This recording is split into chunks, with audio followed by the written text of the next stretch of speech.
Hi guys! So ito nga ituturo ni Sheena kung paano mag-order gamit ang machine sa McDonald's. Nasa category kami ngayon ng chicken.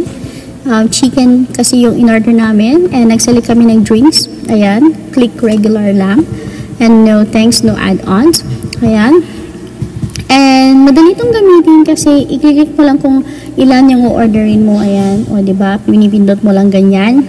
Tapos kung ready na, ipindot mo lang yung yellow. Ayan.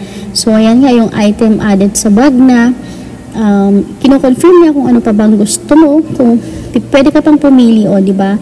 Madaling gamitin ito kasi kapag nasa counter ka na, ipibigay mo lang yung papel or your order number mo para at least alam na niya kung ano yung mga in-order mo. Ayan. So, ito nga, i-place order mo siya.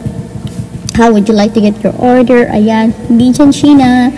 Ayan. So, pick up to the counter at ibibigay na yung number.